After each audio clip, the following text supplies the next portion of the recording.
Várias pessoas já me pediram para fazer um vídeo sobre o que fazer para se libertar do passado. Porque muitas pessoas encontram-se presas a ele, não conseguindo se libertar de frustrações, de lembranças, de recordações, de acontecimentos do passado. E isso é um problema, porque é como se o indivíduo permanecesse parado, amarrado a acontecimentos que já foram. E assim ele não vive o presente. E como não vive o presente, também está fora do devir da vida. Porque a vida ela é marcada por um devir, por um rio. A vida é como um rio que corre para o mar.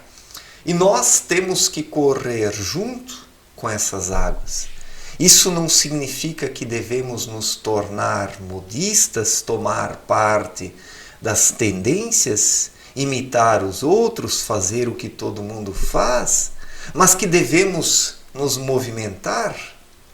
O próprio Abdrushim disse que o perigo não está na frente do ser humano, mas atrás.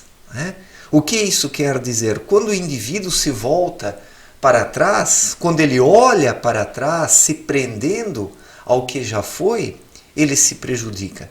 Porque tudo que está à frente do ser humano, o esperando, apenas pode contribuir na sua vida. E quando estamos nesse devir, nós nos beneficiamos com tudo. Mas quando voltamos o olhar para o passado, certamente nos prejudicamos. Mas a pergunta é a seguinte: o que prende o ser humano ao passado? O que o prende? O seu espírito? É o espírito que é preso? Não. O espírito é o movimento. O espírito ele clama pelo aperfeiçoamento, pela evolução espiritual, ele busca experiências que permitam o seu crescimento. Então, não é o espírito que prende o ser humano ao passado, não é o espírito que se prende, mas alguma outra coisa. O que então? A mente. A mente ela é um instrumento temporal.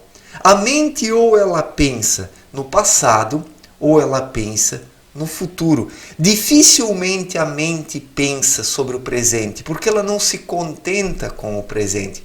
Ela fica ou remoendo as coisas do passado ou fazendo projetos para o futuro. Nós temos que planejar a nossa vida sim, temos que ter objetivos, precisamos nos empenhar nesse sentido, mas não podemos viver apenas no futuro, negligenciando o presente, porque se negligenciamos o presente, nós também não vamos conseguir realizar nossos projetos no futuro, porque não estamos fazendo o nosso trabalho no agora.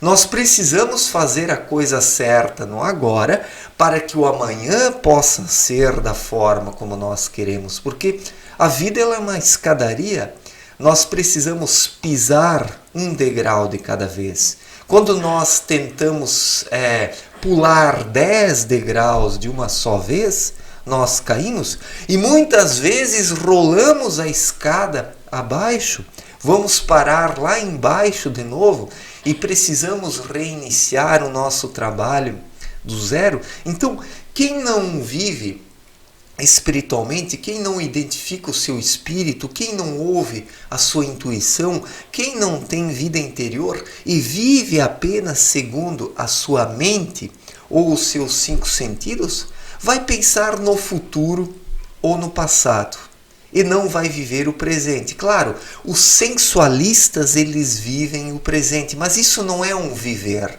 isso é matar tempo. Aquele que se entrega à sensualidade buscando apenas o desfrute de prazeres, o sexo, festas, bebedeiras, vadiagem, vagabundagem, esse cara ele não vive, ele apenas existe. Então ele não vive no agora. Muitas dessas pessoas pensam, não, porque eu vivo, eu sou uma pessoa dinâmica. Não, um camarada desse simplesmente existe. Ele apenas vive para experimentar aquilo que os seus sentidos mais baixos e imediatos lhe apontam, mas isso não propicia crescimento.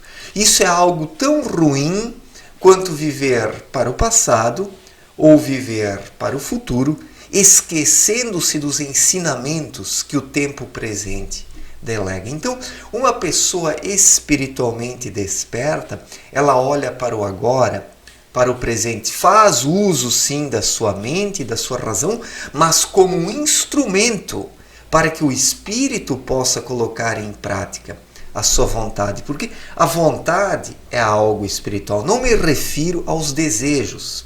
Façamos aqui uma diferença entre a vontade e os desejos. A vontade é algo perene, é algo transcendental. A vontade pertence ao espírito, ao verdadeiro eu. Já os desejos, eles emanam da mente humana e da sensualidade. E quando o indivíduo se entrega aos desejos, ele não aprende nada nessa vida, né? Ele permanece estacionado. Então, o passado, quando o ser humano se prende a ele, não conseguindo enxergar o tempo presente, não vendo graça no presente, acaba promovendo a sua ruína, porque o espírito, ele é o constante devir. O espírito é o presente, é o eterno presente, é o eterno presente. E nós precisamos viver o presente. As nossas necessidades estão no presente. No futuro, muitas vezes, estão os nossos desejos, coisas da nossa mente. A nossa mente observa outras pessoas, os modismos, as tendências e quer ter isso também. Então traça objetivos a partir disso, para um futuro próximo ou para um futuro mais distante. Mas isso muitas vezes não personifica a vontade do Espírito, porque ele vem aqui para a Terra para outra coisa, não apenas para imitar as pessoas, para seguir modismos, para viver conforme as tendências do momento. O Espírito vem para evoluir, para aprender, para agregar experiências. E tudo isso está no presente.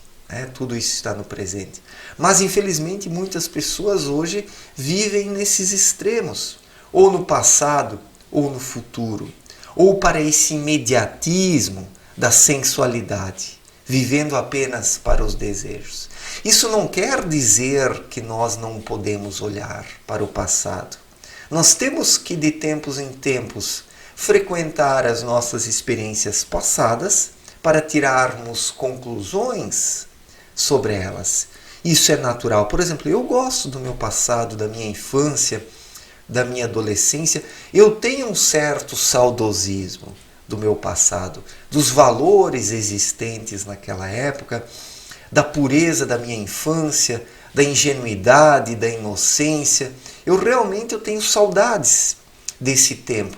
Só que isso não interfere no meu tempo presente. O que eu busco no passado, quando eu o frequento vez ou outra, são aqueles valores, princípios, sentimentos.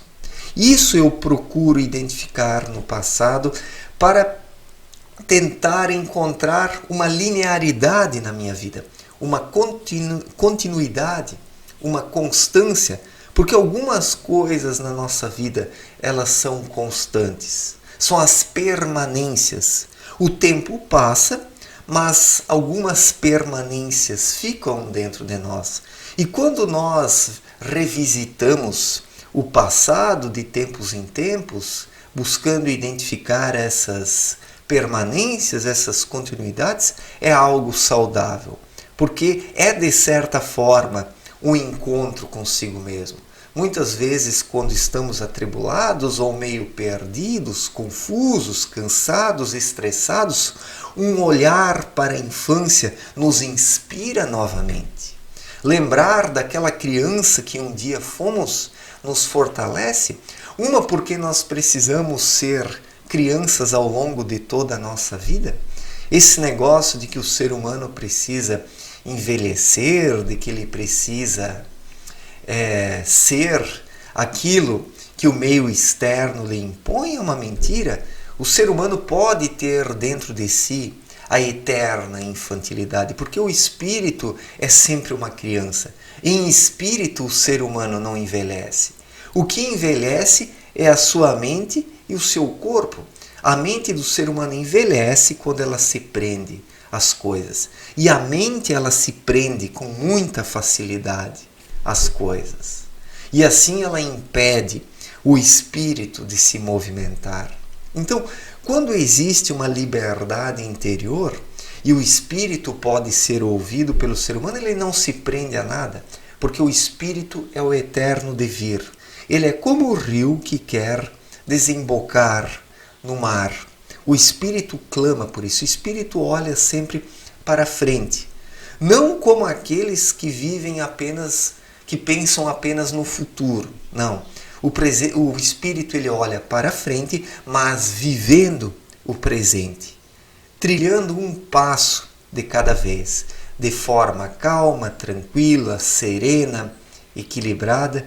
Então, ao espírito pertence esse equilíbrio, essa paz interior, que permite ao indivíduo dar um passo de cada vez, sem se afobar e também sem se prender ao passado, porque os perigos e os riscos estão atrás do ser humano.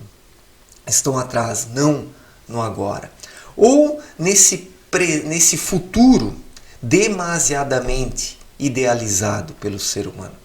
Quando ele pensa apenas no futuro e esquece do presente. Então ele também se prejudica. Né? Mas que fique claro, quando eu falo de viver o presente, isso não tem nada a ver com o imediatismo. O imediatismo é algo da mente. A mente que quer realizar os seus desejos num já, então ela estabelece planos, estratégias para poder realizar esses desejos. E isso inibe também o movimento do espírito, a vida interior. Tudo o que a mente articula e que não está em harmonia com a vontade do espírito, com a intuição, se torna uma pedra de tropeço para o ser humano, porque assim ele deixa de se movimentar espiritualmente. Então, a vida está no presente, no constante presente, porque para o espírito não existe futuro. Não existe passado. O espírito, ele quer apenas viver o momento presente. Ele quer crescer, aprender e evoluir. E nós precisamos nos entregar a essa vontade espiritual para que possamos colher os melhores aprendizados possíveis nessa vida. Certo, gente? Obrigado pela atenção. Um forte abraço. Até a próxima. Valeu!